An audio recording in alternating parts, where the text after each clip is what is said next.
Yeah. So epistemology is basically a complicated term to convey the simple thing, simple concept of belief, or how you can justify your belief, as in essentially how we know what we know. Like we gain knowledge, all of us, we gain a lot of information, we gain knowledge, and we accept some things as authentic, some things as real, and we reject some things as being inauthentic or unreal. Correct. So epistemology is basically the study of the methodologies of gaining knowledge. That is, in simple words, that is what it is. Like if you go on Wikipedia, there is a lot of complicated terminology used, but yeah, in simple words, that is what it is. How do we gain knowledge? Like what methods do we all employ when we want to gain knowledge about something? Okay. So before, this is just an agenda for today. So before even getting into the types of methods to gain knowledge, I just want to kick off with asking you all, why do we even need knowledge? Why do we even need? Yeah, please. Better. To become better, yeah. For survival. For survival, very good answer, yeah. To become better as in what sense? Best version of selves Mm. in order To to become achieve Yes. what we want in life. Yes, yeah. Any other answers? Why do we need knowledge? Personal growth. Personal growth, yeah. We did our masters here. You all are studying here. You all are gaining knowledge. Why are you gaining that knowledge? To contribute to society. To contribute to the society, yes. Okay, yeah, all these are valid answers. Some things that I put down are, none of us wants to be ignorant. Okay. Just try to remember the time when COVID pandemic just broke out. Okay.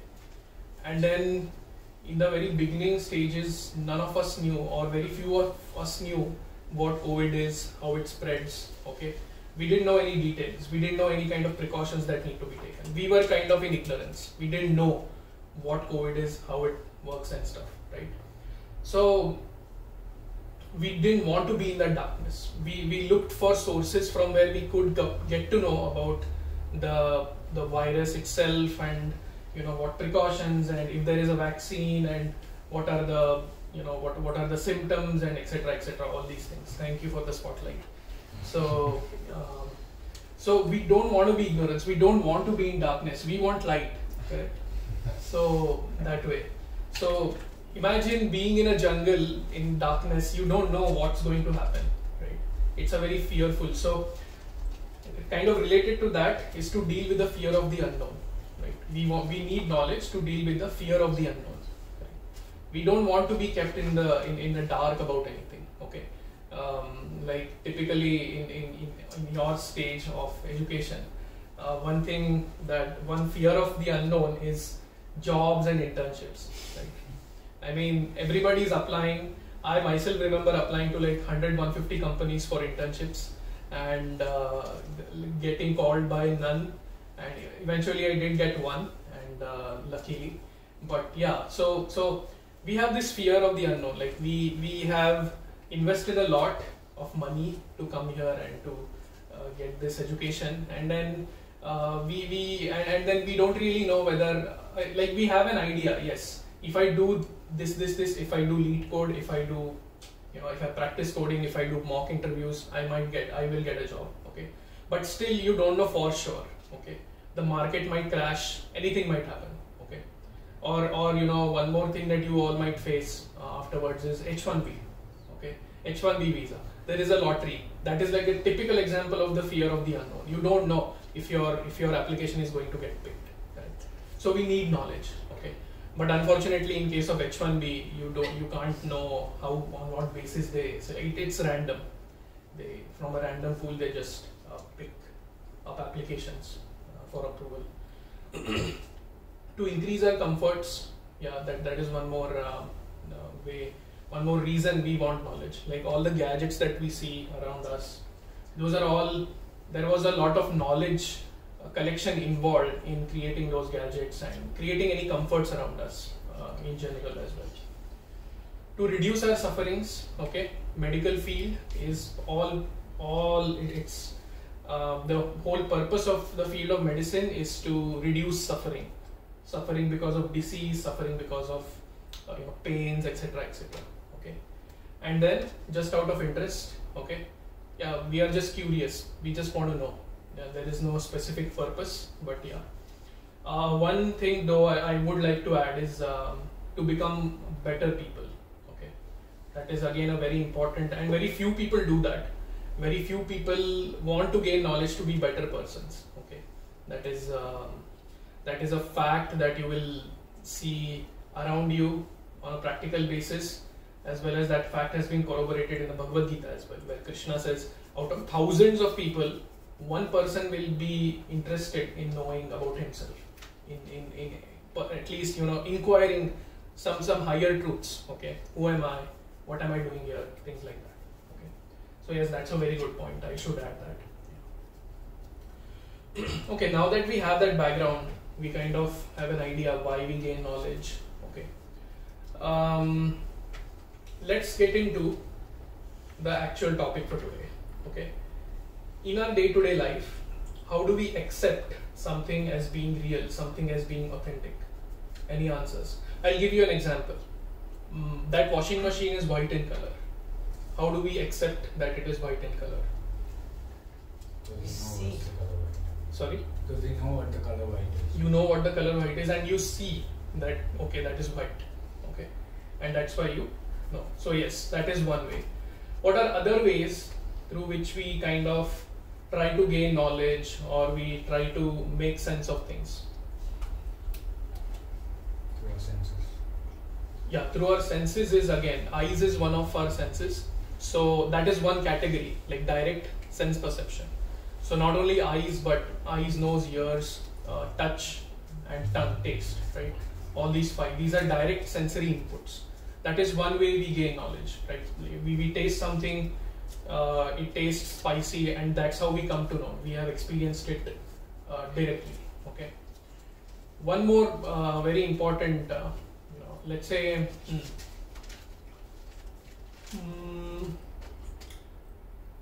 when you all came here, at least when I was going to come here today, I was thinking about something. I was thinking what would be there for dinner today. Okay. So I was trying to think, I was trying to make sense of what could be there today. Okay.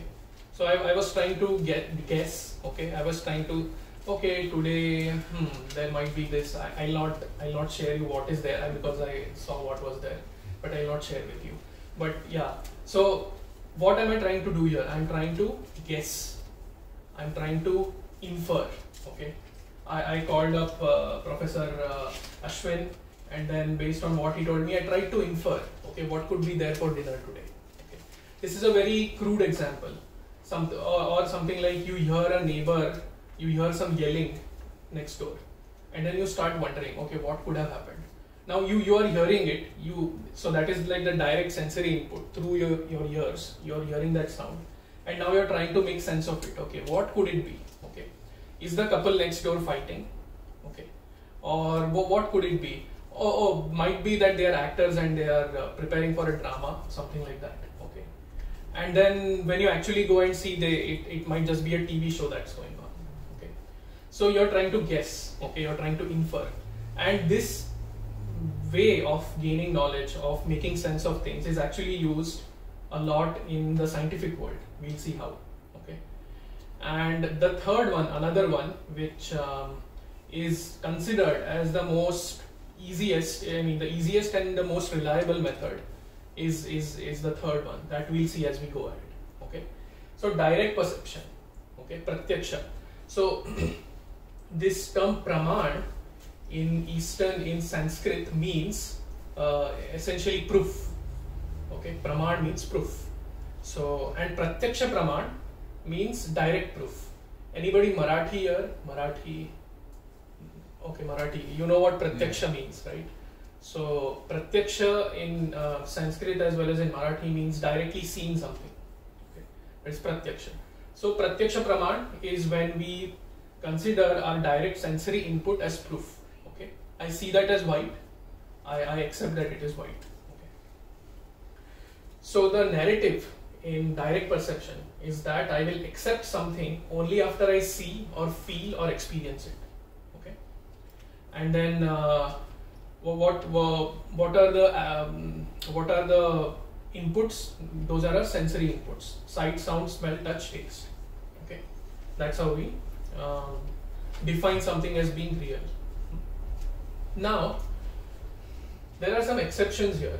Okay, there are certain things that we don't see, but we know that they exist. Any examples of that? Air. Very good. We don't see it through our eyes, but we know that it exists.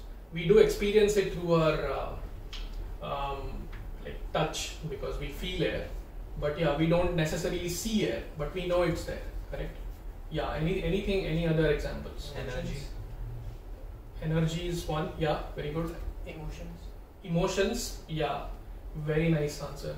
Energy is also very nice answer. So this energy and emotions, we never see them. We just know they are there based on their manifestations. So like what I mean to say is, we see that somebody is happy, and we kind of understand that yes, this person is experiencing happiness.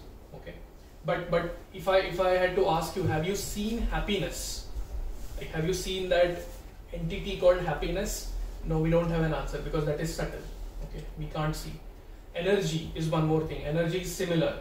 We don't see energy, but we kind of infer that yes, my laptop is switched on right now, so I infer that there is energy in this. Correct? Yeah. Any other answers? I had heard something else as well.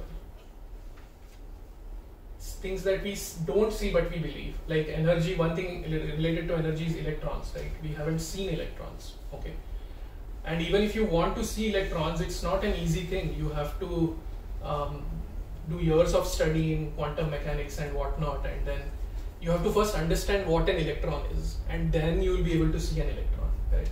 But we see its manifestations, we see its effects around us. Right? We see the entire electrical world, or whatever world of electronics around us. Vice versa, there are things we do see. Okay, that these are things we don't see but we believe. Now there are things we see but we do not believe. Any examples? We see those things, we can perceive it, but we know that those don't exist. I mean, those are not real. Any example? I mean, so we are currently talking about a very, I would say, on a very physical level, we have not entered into the realm of values. Okay, we have to eventually do it in this session, but we haven't yet entered into the subtle realm of values and ethics. Okay, but yeah, just on a regular basis, in your day-to-day life, what are some things that you see but you know that they don't exist? Software. As in, how is that? For example, we know the things that, suppose that I'm working on Microsoft Word, but actually it is light, it is just the light emitting from the screen, but not on actual thing. Yeah, quite possible. Yeah, that's true. Yeah. Any other science experimenting illusions? Yeah. Mirages, illusions, right? Refraction. Okay, we'll see a couple of examples. Okay, again, why are we talking about this? Okay, it's like when you say, "Oh, God exists," and then the immediate question that comes up is, "Oh, why don't you show me God?" Okay, something like that. So we are trying to see the limitations of our own senses as to why we can't perceive certain things. Okay. So this is just that. Okay, so I will accept something only if I see or feel or experience it or whatever, right? The 5 sensory inputs. So that is direct perception or Pratyaksha Praman. There are limitations to this. We already discussed some limitations just now, like things we see but we don't believe, and things we believe but we don't see. Right? So what are the limitations of direct perception? First one. cheating propensity. Okay, there is a lot of cheating propensity that is there in people. Okay, that might be there in us as well. Okay, we all remember the linear regression that we did back in school. Okay, we had like 12-15 points which we had to put in a straight line, but we saw that 2 points are like outliers, they are not in the line. So what we did, we just got rid of them, right? We got rid of them and we have a straight line, right? This is cheating at a very minute level, it's very insignificant, but there is cheating that happens in situations where people's lives are at stake as well, correct? Like politics, corruption, okay? And then academic cheating is, again, you might know that whenever you submit an assignment, it goes through a plagiarism check. If you did not know, then you know now.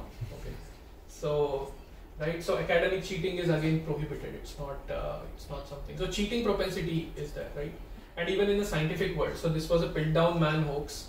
So we know the Darwin's theory that man came from apes. Okay, so the obvious question now is, if man came from apes, then yes, there is apes at one point of time, and then there is humans at one point of time. Now there has to be an intermediate species, like on the way to be transformed from ape to man. Okay, that's what in the scientific world, in the Darwinian world, is known as the missing link. Okay, the missing link, the thing that is in intermediate. It's not completely human, it's not completely ape either. It's on its way to transform itself. So then in 1912, one of the scientists, he discovered, hey, I found the missing link. Okay, I have the missing link. And then in 1953, actually, that was proved as a forgery. So what this guy did, he took a human skull, he nicely chiseled it, and did things with it in order to make it look as if it's like it's an ape-like thing. Okay, so this happens in the scientific world as well. Okay, cheating propensity. But now you might say, hey, Jitendra, come on, man. I mean, you can't generalize it. Not everybody has the cheating propensity, right? Yes, very true. Not everybody has cheating propensity, okay? But everybody does have some tendency to commit mistakes, okay? Again, not everybody. Most of us do have some tendency. The whole automation industry is meant for this, right? To reduce human effort and thereby reduce human error as well, correct? So that's what, at least where I work, that's what they do. Instead of a person writing a big program and or trying to maybe do something with a database directly, better write a script, better automate it so that the person who is doing queries directly on the database, he doesn't mess anything up. He doesn't drop any table by mistake. Okay, something like that. Yeah, I'm just assuming that most of you are software, so you might know this. But if you're not, I'm so sorry. But yeah, the whole point is the whole automation industry is meant for this, that you reduce human effort and thereby you reduce human error as well. Okay. Some other mistakes, human brain was considered as a blood coolant, like a radiator in a car. Okay, not long ago. And then pituitary glands were considered useless tissue in the body. So pituitary glands are somewhere here. They are used for metabolism and other purposes. Very important part of the body. They were considered as useless. Okay. And then the value of the Hubble constant has changed thrice till now. Okay, it's a constant, but it has changed thrice. So now, is it that because the Hubble constant value has changed, the cosmic distances have also changed? So the Hubble constant is used to measure the distance between cosmic elements. So the distance is same, right? It's not that, okay, yeah, you might say that no, the distance can keep changing, okay, but then you can't call it a constant. Then you should have a formula to kind of, it's a Hubble variable, to come up with a Hubble variable, something like that, okay. So tendency to commit mistakes, okay. This is one limitation of direct perception. We might commit mistakes. But then again, you might say, hey Jitendra, again you're generalizing, man. You can't say that everybody commits mistakes. Agreed. But most of us do have the tendency to be illusioned. Okay. So tendency to be illusioned means that we are kind of conditioned by our situations. Okay. For example, you take an orange or a lemon you taste something sweet and you try to taste that lemon, it'll taste less sour to you. Okay. At the same time, you taste something spicy and then you taste that lemon, it tastes, you know, more sour or something, because you have conditioned your tongue in that way, right? And then that is an example of physical, right? Another, eyesight, same picture could be seen in different ways, right? This picture, for example, can be seen as a frog, okay, or it can be seen as a horse who is putting its head out of water. Okay, so again, this might seem very this is interesting, but what does it have to do with values and ethics? But then this is just to prove the point that our sensory input is not always reliable. Okay, and then again the second one is interesting. What can you see in the second one? Anybody? Old woman, yes, valid answer. Young woman looking the other side, yes. So both are possible. Both interpretations are possible, correct.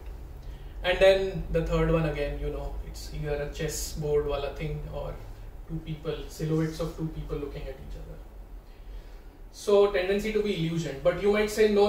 In the lab I create such circumstances that I will not be illusioned. I will not be conditioned by any of the physical factors. Okay, I'll create such conditions in the lab.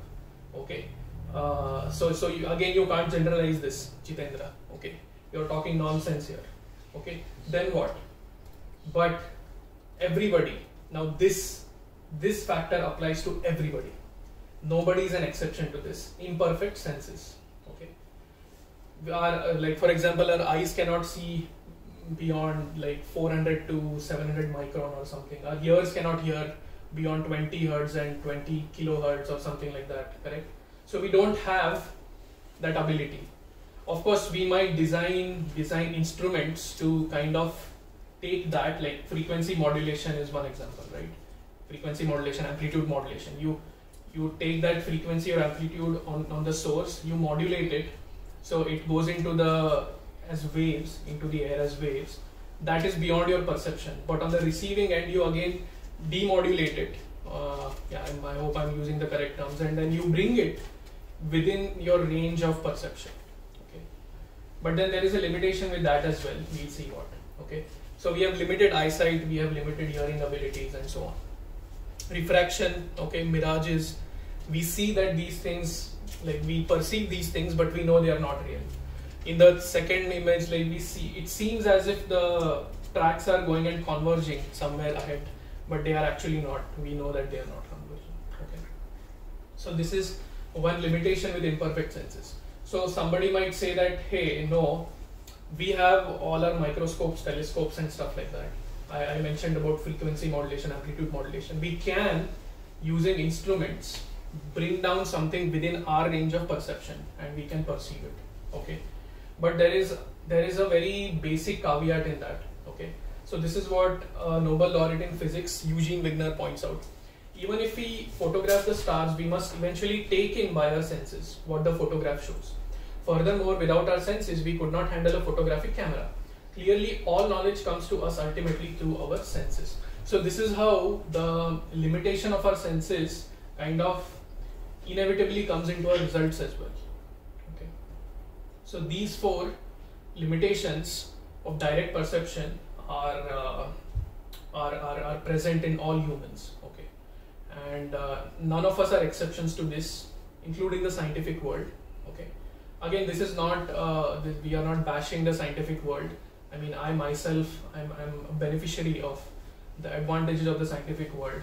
So of course, it would be foolish to say that scientific world is all, crap or whatever. But this is just to prove that we can't know anything and everything through our direct perception. Okay, simple thing. Now moving on to the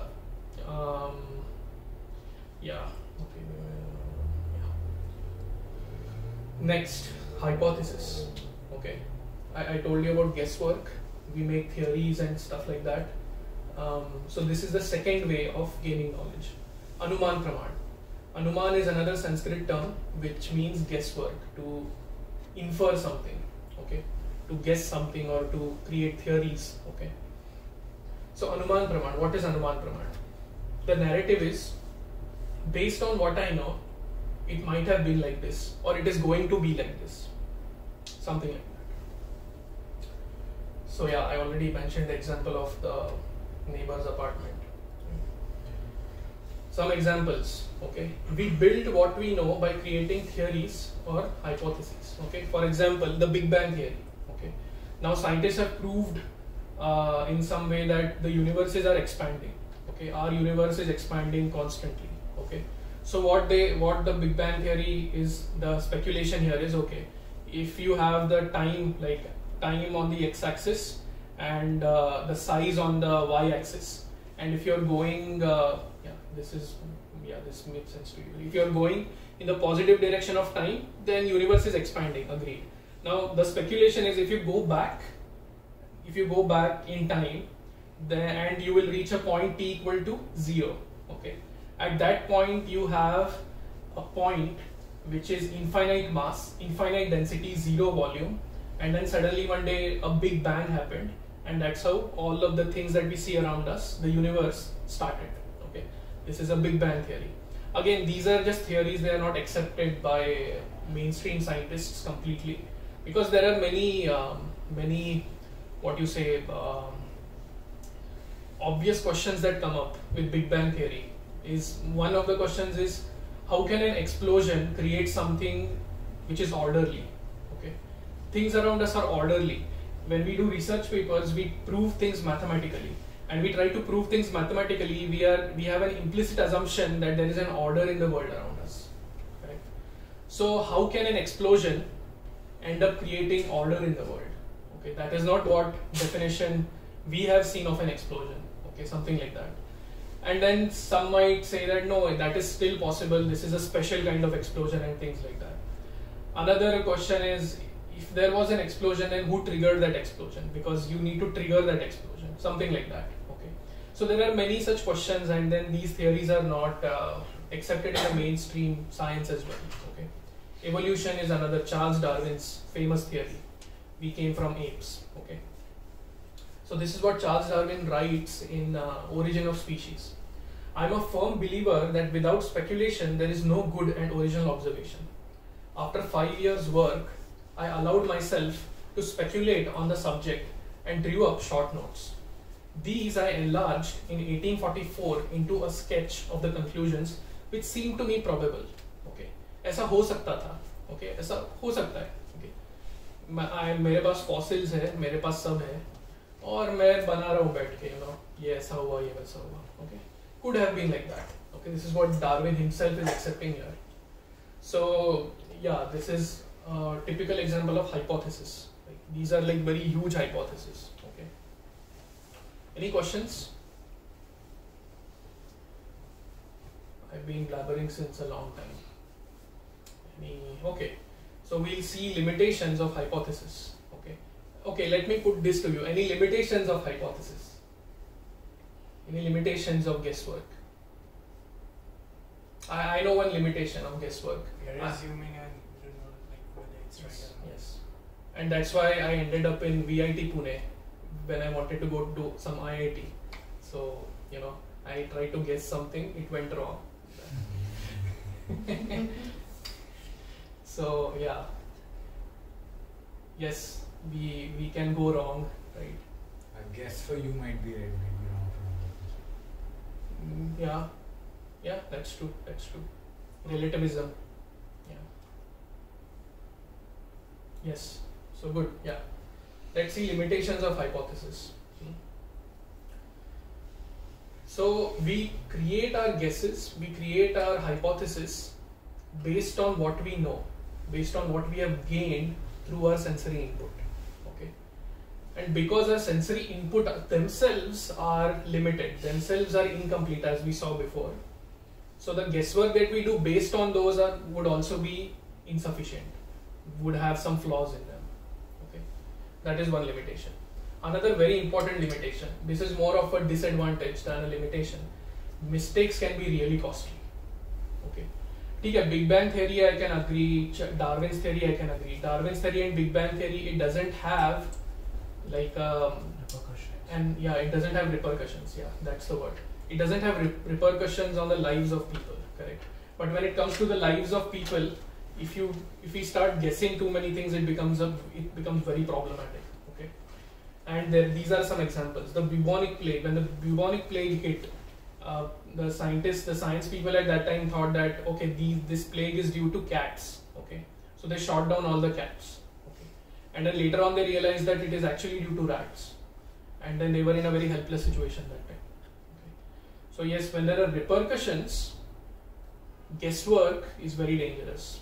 Okay, again there is a difference between informed guesswork and there is a very subtle difference. Okay, but then again there are limitations to guesswork is what the point is. A very interesting example is, I'll not cover Chernobyl and Montana Idaho forest fires, although those two are quite interesting, but what I find as most interesting is Fukushima Daiichi power plant in Japan. Anybody knows about this case study? So this I actually read from an article of Mark Manson. Okay, he's like a writer and philosopher, you can say, in some way. So Fukushima Daiichi power plant, very interesting case study. So what happened in 2011? We all know that there was a huge tsunami in Japan. Okay, so there was a big earthquake in the seabed, and that earthquake was of magnitude 9.0, which is huge. Okay, which is one of the worst earthquakes in the history of mankind. So there was the earthquake in the seabed, and because of that earthquake, it caused a tsunami. So there was a huge tsunami, and within 8 minutes, 10 kilometers of land was swept away. Within moments, towns were destroyed. Within moments, thousands of people were killed. Okay, that was the effect of this particular tsunami. Okay, and the official death toll is supposed to be something over 15,000, is what is said. And the tsunami came, extremely sad, very, very bad. It was biblical in nature, but that's not it. The disaster didn't stop there. So there were these power plants, nuclear power plants, Fukushima Daiichi. So these power plants, they started leaking. Some of the reactors started leaking, and then because of the tsunami, and then that radiation. So whenever a radioactive material leaks, it's very dangerous. It takes life away. Like we know Hiroshima and Nagasaki, what it did. So the radioactive material started leaking into the ocean, and it started affecting people. Okay, it was very bad. Okay, now yes, this is what happened, and then the nuclear reactors made it worse. Okay, now the story doesn't end there. So what is the obvious conclusion? What is the obvious inference or hypothesis that can be made through this incident? Tsunami damaged the reactor. Yes, and then what else? Tsunami damaged the reactor, and how can we tackle this situation?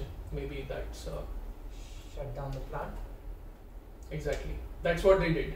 So Japanese people thought, and there was a lot of public pressure as well. Tsunami, okay, was not in our control, agreed. But having nuclear power plants is at least in our control. Okay, so if the power plants were not there to begin with, we could have maybe reduced the damage or something. Okay, so with a lot of public pressure and after a lot of time contemplating this, they decided that we'll shut off all the nuclear power plants. Okay, so this happened in 2011, and then by 2013 they shut down all their power plants. Okay, there were 34 till that time in Japan. They closed down all of them. Now, do you think this solved the problem? What is the obvious issue that comes up when you... Okay, now remember that Japan was heavily dependent on nuclear power for everything, for electricity, mainly for electricity, heating, etc., etc. So what is the obvious problem that would arise if the power plants are closed? Power cuts, yeah, shortage. So the obvious question is, now where should we get power from? Okay, we don't have nuclear power, so we need to get something from somewhere. So they moved to fossil fuels.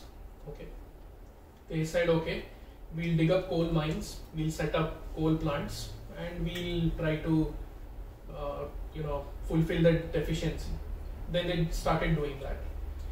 But now what happened is, because this whole process was started from scratch, the cost of electricity was huge. So not everybody could afford electricity. That is one thing. Another thing is that there were some limitations, like in winter in the northern regions of Japan, it was difficult to get this coal power easily in those regions and things like that. Okay, and then not only that, fossil fuels create a lot of pollution, and all these other factors are there with fossil fuels. They pollute the air, and that's how they harm the health of the people and things like that. So now the studies show that the closing of the nuclear power plants that took place has actually caused more deaths than the tsunami itself. Okay, I mean, after they closed down the power plants, whatever number of deaths happened, those are much more than what happened because of the tsunami and nuclear reactors leaking out, etc., etc. So this is again not to criticize or not to pinpoint the mistakes of the Japanese people or the government in any way, but just the fact that the guesswork that they did, the hypothesis that they came up with, went terribly wrong. Okay, and yes, we might say that, yeah, but what could they do? That was what made sense at that time, right? They didn't have this, they might not have had this vision that it would cause such a problem, right? And that is exactly what it is. That is exactly the limitation of hypothesis that we are talking about. Okay, when we cannot consider all the factors and we make decisions based on that, yeah, it's okay with Big Bang theory, it's okay with Darwin's theory, but as he said, when there are repercussions, it becomes very problematic. Okay, so yeah, again, what's happened has happened. We don't have to go back and analyze as in what differently they could have done and things like that. But just to prove the point that yes, based on our perception and experience, and based on the hypothesis that we generate based on those perceptions, we might not get the bigger picture, and we might not capture all the factors that are at play. Okay, and that is a very I would say important limitation of hypothesis, and also related to that of direct perception. Okay, please. I would say the hypothesis wasn't wrong, because had the plants been left on, the radiation would have spread. Okay. That would have not just killed that generation, that would have harmed generations to come as well. The hypothesis in this case wasn't wrong, it's just that there was lack of action than lack of knowledge. The lack of action as in? They knew that killing the power plant will have repercussions, and not doing it also will have repercussions. Yeah. But then there is no third option right now. Yeah, I mean, I'll have to look into it in more detail, but so the thing is, they took 2 years to close them down, right? So what I think happened is, the region that was affected by the tsunami, that of course was affected, it leaked out and stuff, but there were these other nuclear power plants which I guess were not affected by the tsunami, but then they thought of closing them down too, because they didn't want such a thing happening again, something like that. I think so. Okay. Because the fact that it took 2 years to close them down means that there were many in number, and they might not all be concentrated in the area where the tsunami happened. But that's a good point. I will definitely look into it. Okay, thank you. Yeah. So yeah, these are the limitations of direct perception and hypothesis. Any other questions or any other objection? No, Jitendra, you're talking crap here. It's not true. Scientific research has brought us to such great heights today, and what are you talking? All this nonsense. Anything like that? Okay. Can anyone guess what the third method is that we all use to accept some knowledge as authentic? We all use it. Surveys. So very good, very good. But what is a survey? Like what? Listen to Majority. Data, we collect data. Yeah, we collect data, and we collect data based on which is based on verbal testimony. We accept authority in some way. When we do a survey, we are kind of accepting the authority of the survey participants on that particular subject. Okay. So that is the third way of gaining knowledge. And if you think about it, we employ this third way of gaining knowledge much more than the first two. Much more than the first two, correct? So, like I wanted to know what was for dinner today. I could have directly asked professor, or I could have asked ma'am directly that what is there today, right? Authority, accepting authority, Shabda Praman, okay? So that is the third. So this is again a small analogy. So 6 blind men are trying to understand what an elephant is, and then each person is trying to perceive one part of the elephant, and then the one who is like touching the body of the elephant, he's feeling it's a wall. Somebody who's touching the tusk, he's feeling that it's an arrow because it's sharp and things like that. So are they wrong in their analysis? Then what is the problem with that? And seeing They're the not whole picture. wrong, like they have limited data. So Yes. accordingly, they are. Yes. There's bias in the data. Yes. You were saying something, Mustafa. They're not seeing the whole picture. Whole picture, yeah. They're not seeing. So what is the best way that they can understand what an elephant is? Ask a person. Very, you can call it silly, but it has very important lessons for us. So yeah, we might think that the tsunami happened, it caused a nuclear leak, so let me close it down. Okay. But then we couldn't see the bigger picture that time, what this might have caused, right? And things like that. So yeah, this is what is happening. One field of science is looking at things from one perspective, another field of science is looking at things from another perspective. Both might be true at their perspective, but whether that is the complete picture or not is the question. Okay, right? And this has very important lessons in our quest for enlightenment. Okay, as he mentioned, relativism. I might, from my perspective, say that this is the right thing to do. Somebody else from his perspective might say that this is the right thing to do. Okay, and if you see, like if you go back and look at both of their ideas, they are completely contradicting each other. So how do you resolve such things? So that is essentially what. And then of course both the people are trying to make their points based on their own sensory inputs, their own perspective, their own hypothesis. That way, that is the important point here. Okay. So that is what it is. So Shabda Praman. Shabda is word. Okay. Shabda means everybody knows it. It means word, and in the Vedic paradigm, it means sound. Okay. So Shabda Praman is that proof that comes via word, comes via verbal testimony. Okay. Yeah. Now there are two approaches to do anything. Okay. Two approaches to do anything, as in you can research out something, and you can kind of try to understand what everything might be. Okay. So that is like a bottom-up approach. You start from the bottom, you try to analyze, you try to get to the top. Okay. That is one way. That is called the deductive approach. And the second approach is like top to bottom. Okay. You accept authority, as we say here. Okay. Again, we'll see what authority means. Like when we talk about authority, we feel that authority means like slavery. Okay. Not authority in that sense.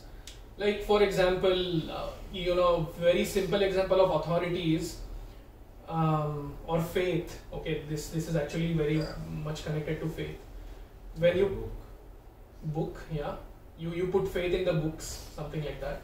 Or even very simple, when you get on the bus, you're putting faith in the driver that he will not crash it.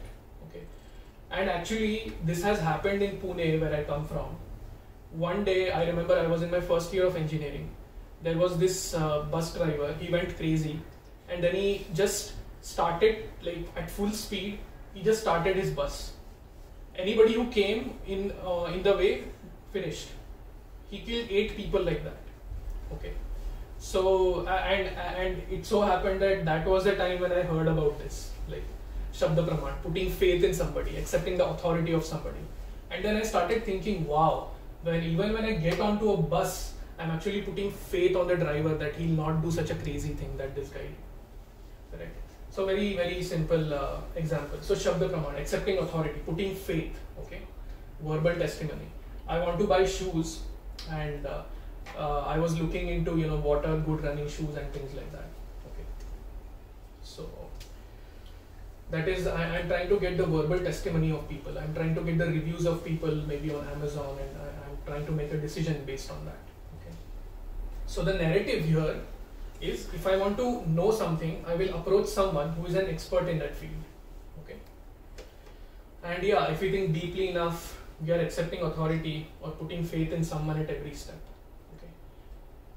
For example, COVID, right? We are putting faith in CDC. Whatever, sorry? Vaccines. We are putting faith in the vaccines.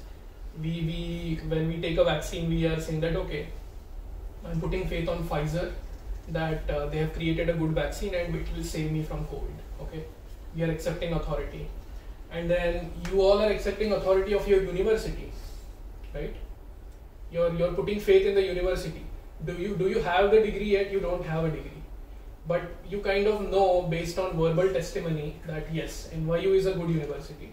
It's world renowned, and going there is going to help me further my career and things like that. Okay, so that is why you're here. So that's a big leap of faith that we all have taken.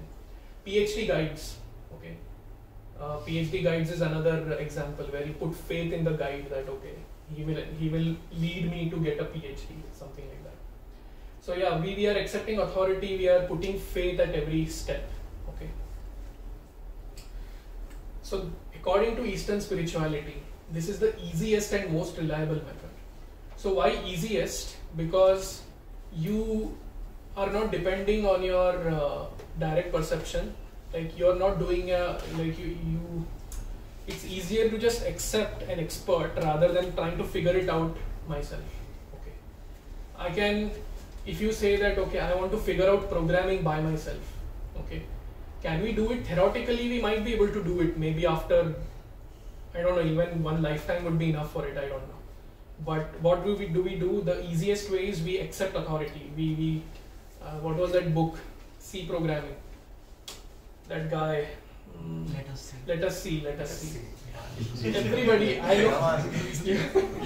Yashwant Kanitkar. Yeah, Yashwant Kanitkar. We accepted that authority that yes, Yashwant Kanitkar is going to teach me C, and that's why we took his book. Right? And Did he teach? Huh? Did he? Did he teach you? Yeah, at least I think so. So yeah, and by the way, he wrote more books also. Let us C++, Let us Java, but it was not as attractive. The title was not as attractive as Let us C. So yeah, so this is the easiest and most reliable. Why most reliable? Because a person who is expert in that field kind of knows all the factors involved, and he can guide us. Yes, and this is very important. Accepting a mentor or a guide or a teacher is the beginning of any serious study, okay, including the path of spirituality. So, take for example music. Okay, when you want to learn music, you can try to, I can try to hit the mridanga at every place, and then I can try to figure out, okay, यहाँ पे मारा तो ऐसा आवाज आता है, यहाँ पे मारा तो ऐसा आवाज आता है, and then I can try to, but then it will take me years to do that. So what did I do? I just watched YouTube videos. I took training from some other mridanga experts, and that's how I learned. Okay. So why we are saying including the path of spirituality is because even in case of ethics and morals and purpose in life, to have a sublime purpose in life also requires mentorship, right? It requires guidance. Like one of the things, like many of you weren't there last time, but sir discussed lessons from a pencil, and one of the lessons from the pencil was that it needs to have a good handler. So in this case, pencil is us, okay, pencil is us, and the handler is like the mentor. So unless we have a good handler, what we write is not effective. What we write might not be useful. Correct. So that is why accepting a mentor, guide, or a teacher or a guru is extremely important. So this takes us to the need for a mentor. Okay. Yeah, I mean, this sounds good, makes sense till now.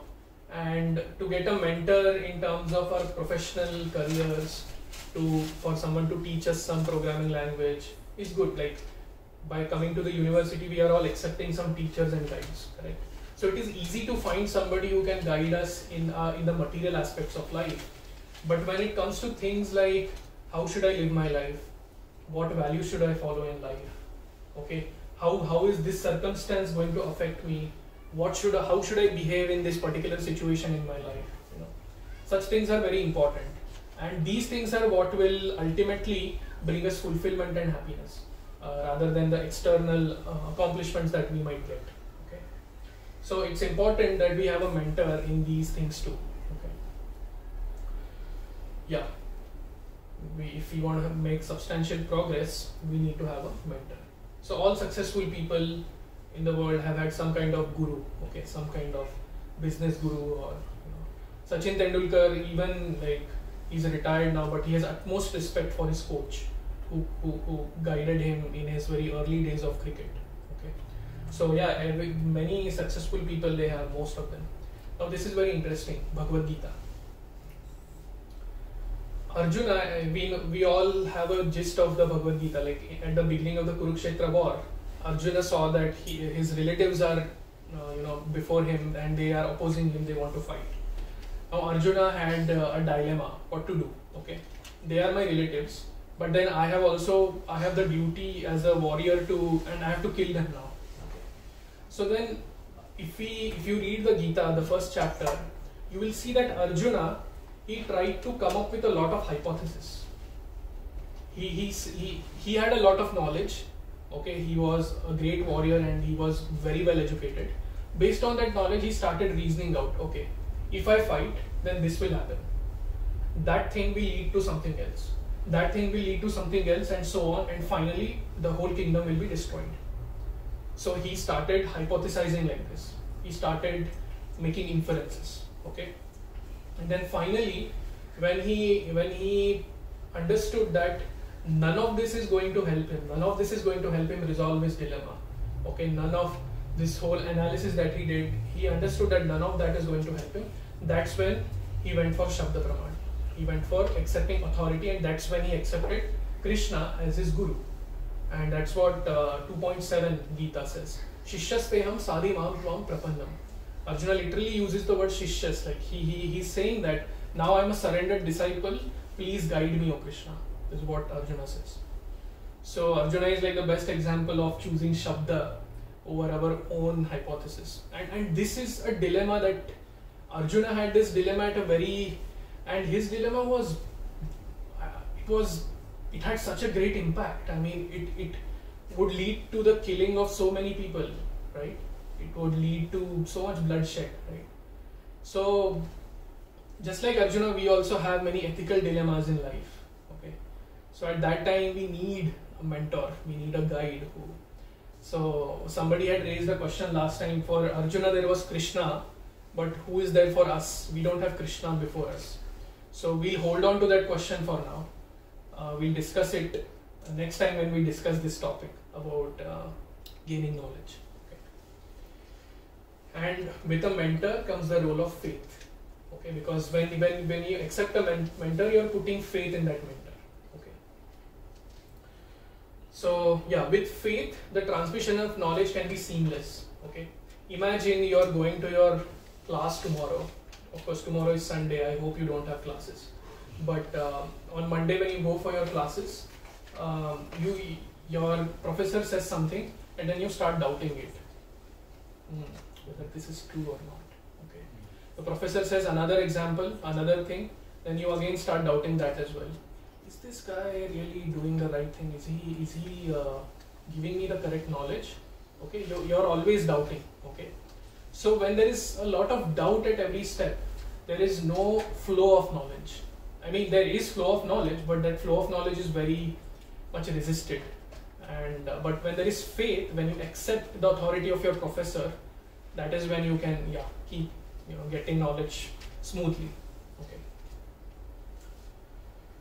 Again, very important point, faith does not mean blind acceptance, okay, but acceptance of a possibility that is something that is something higher than you. Okay. Faith does not mean I give up my intelligence and I just surrender or I just accept. That is not what faith is. There is a difference between reasonable faith and there is blind faith. Okay. Faith, reasonable faith is which does not go against your direct perception. This is very important because see, I'll come to that point. So blind faith is when you see that hey, this is wrong. I can sense that this is wrong, but still you accept it. That is blind. Okay. But then reasonable faith is when you kind of, if not right now, but after a certain point of time, you kind of realize it that okay, what my guide was telling me is actually true. Yeah, again, so doubt, right? We spoke about doubt, skepticism. Skepticism can show us what is wrong, but it can never show us what is right. If we want to know what is right, we have to put faith in somebody. Okay. So there is again a small interesting thing. So some skeptics say that all faith is blind faith. All faith is blind faith. How can you refute that?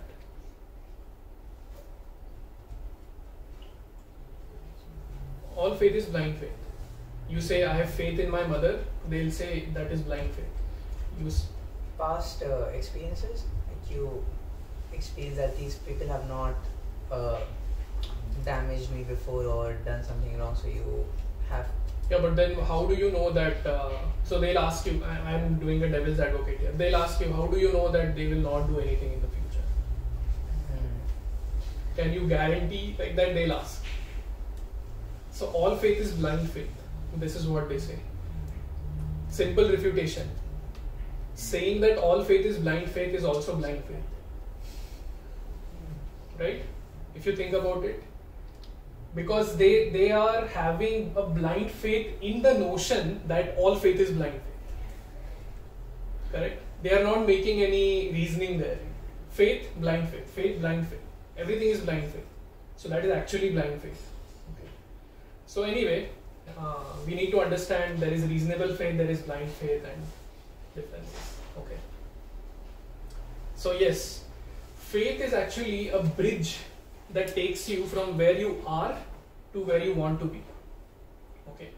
And what that faith is, so a mentor, when you accept a mentor, you put faith in that mentor, and the mentor gives you some kind of guidance at where you are.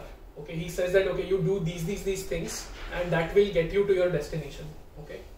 Now you are still not there at your destination. You haven't yet achieved what you wanted to achieve. Okay. But you have faith. Okay.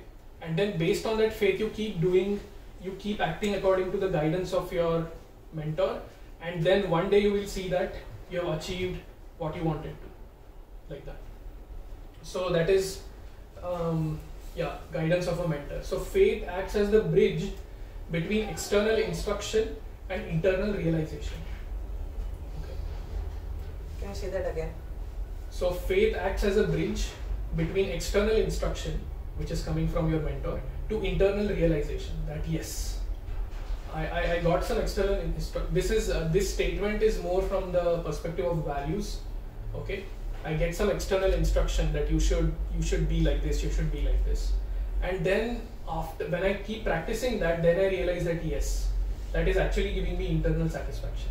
So this statement is not mine, by the way. This statement is of Chaitanya Charan. He is another very illustrious scholar. So we hope we will be able to get him sometime here. But anyway, so yeah, that is. So one quick question for you before we end. Why is that line dotted? Faith in the mentor's guidance. Because of lack of trust or It should be reasonable, it's not blind. Yes, assuming it's reasonable, assuming everything. You still haven't seen it. You still Yes. have yet to completely see it. Yeah, but what is required to be able to see it? Harder.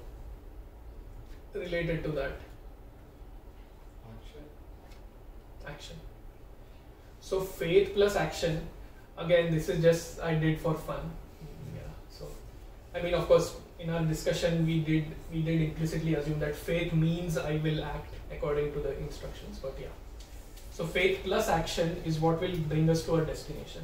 Because sometimes what happens is, yeah, I have faith, mom, I have faith in you. I have faith in you that the instruction that you're giving me to study now is good for me, but I'll not study. Okay, I have faith in you. I have a lot of faith in you. Okay, so that is not going to get you where you want to be. Action is what is going to get you, coupled with faith. Okay. Anyway, there are pitfalls of this as well, limitations of this. Quick limitation of accepting authority. The bus driver.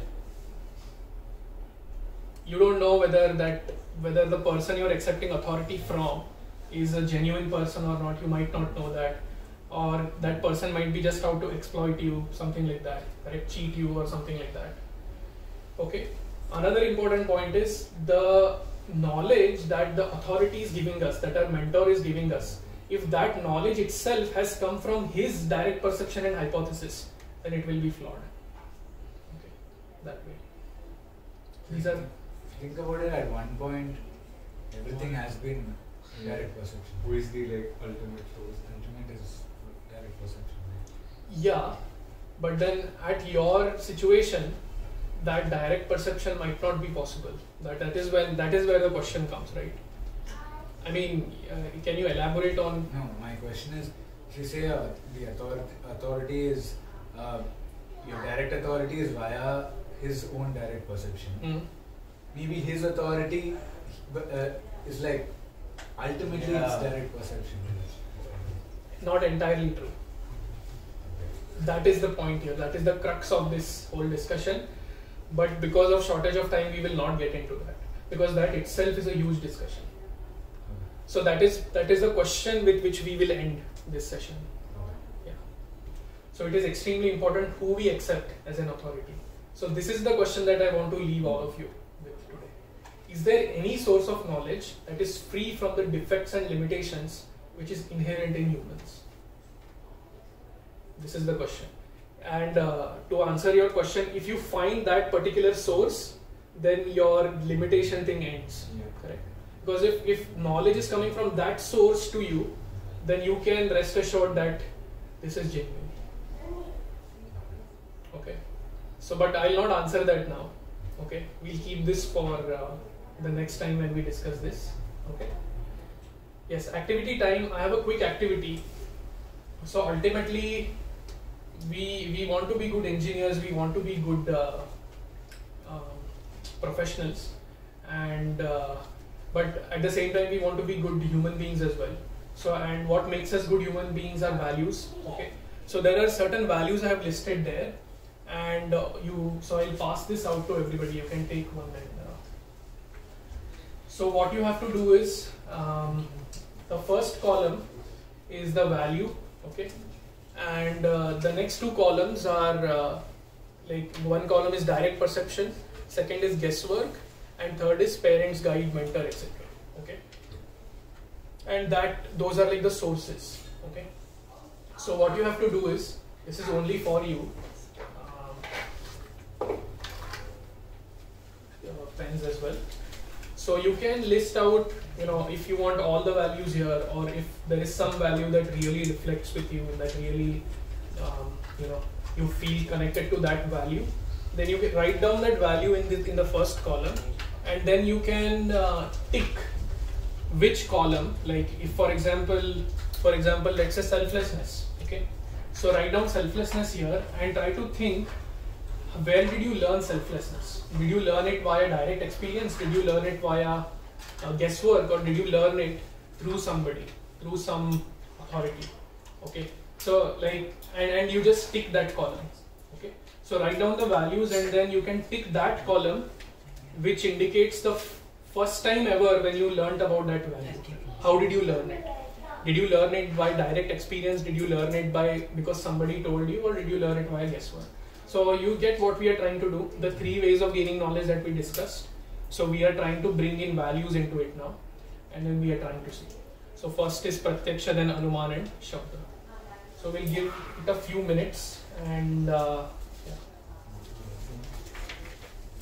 I can also do this exercise actually. Where are the pens? Can I have one? Oh, I can take this. Oh no. Go ahead.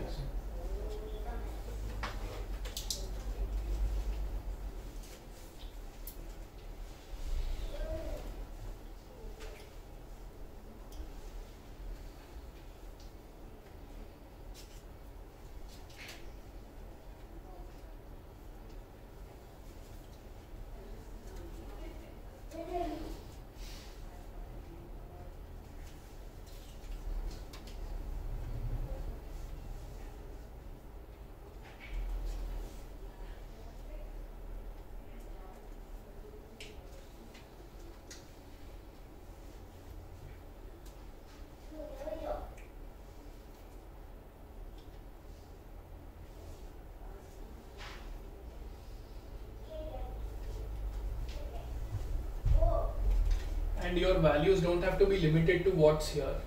If you can think of any other value, please feel free to. This is for your own contemplation. It is not for yeah.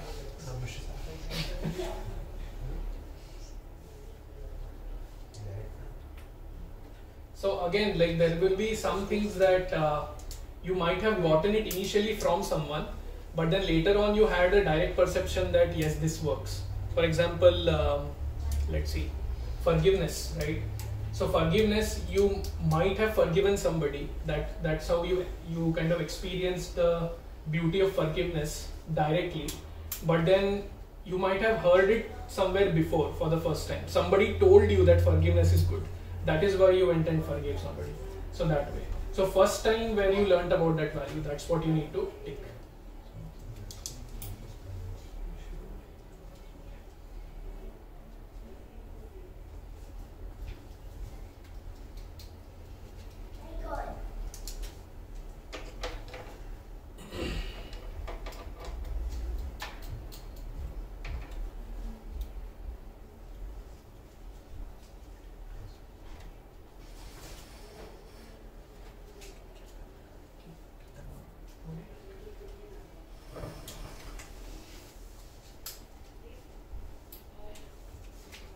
Jitendra, you needed a pen.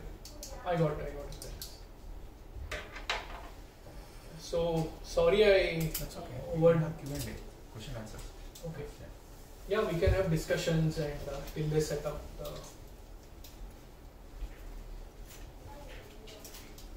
I don't have a question, but to drive your point about limit of hypothesis, there is a very good podcast called The Seen and Unseen. Have you heard about it? No.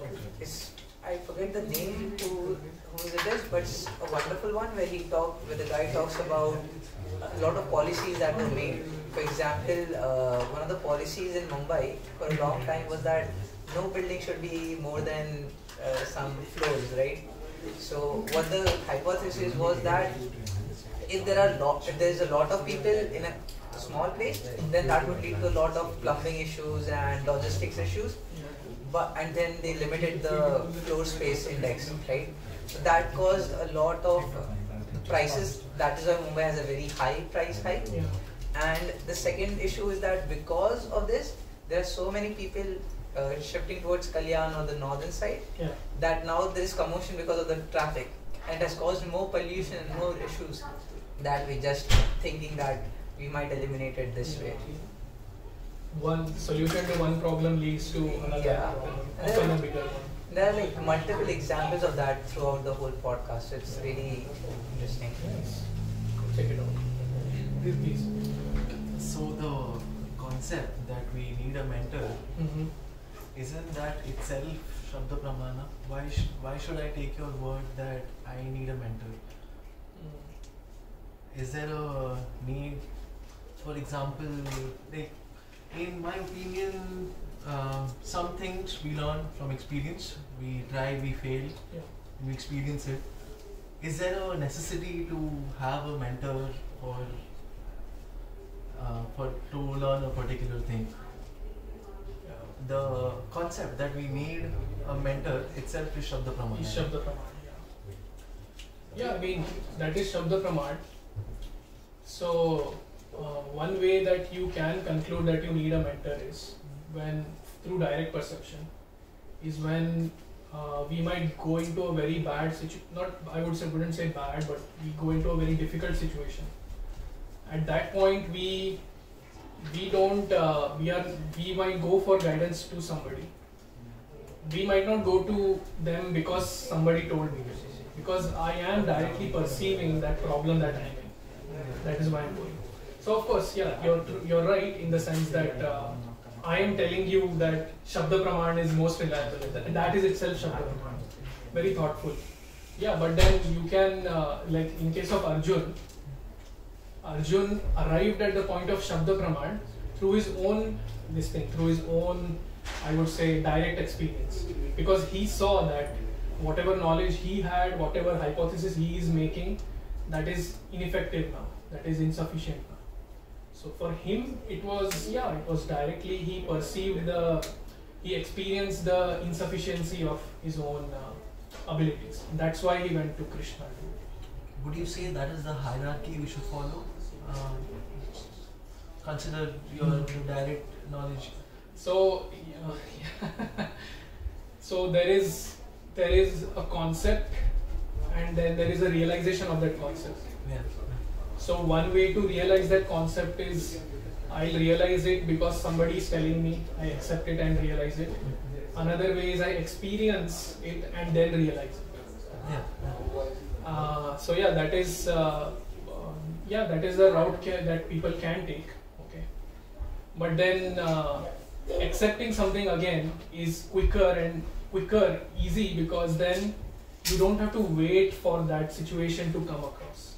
When you will feel that yes, this is the point I need, something like that. Yeah, but it's a good point. Yeah, and this is a theme throughout all spiritual circles, where there is philosophy, rather. Okay, maybe philosophy is the right word, and there is a kind of realization of that philosophy. Okay, and some people, they just by hearing it they accept it. Okay. But then some people, they require experience, and it's valid. But the idea is that why not take it when you know that you will need it, something like that. But yeah, this will be more relevant when you talk about things like you cannot perceive at your level of perception. We are all at a material level of perception.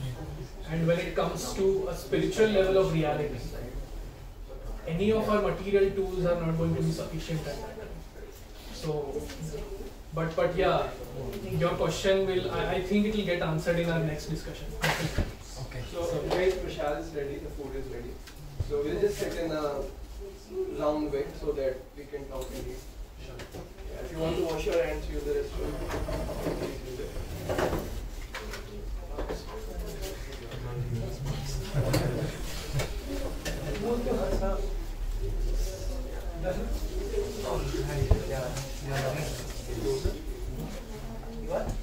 Prashad. Yeah.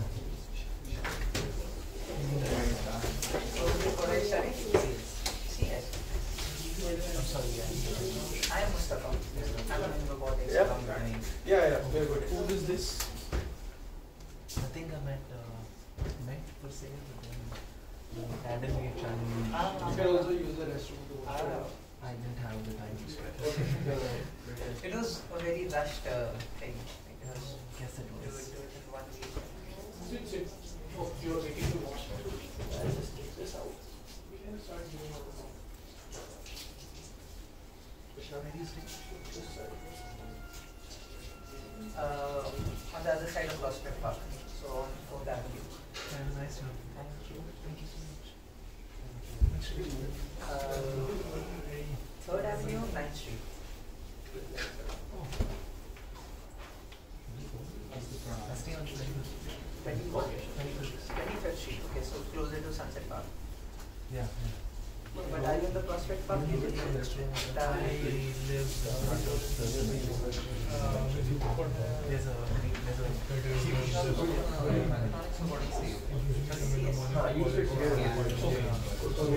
Actually, I'll fix the camera. Yes, my name Naveen.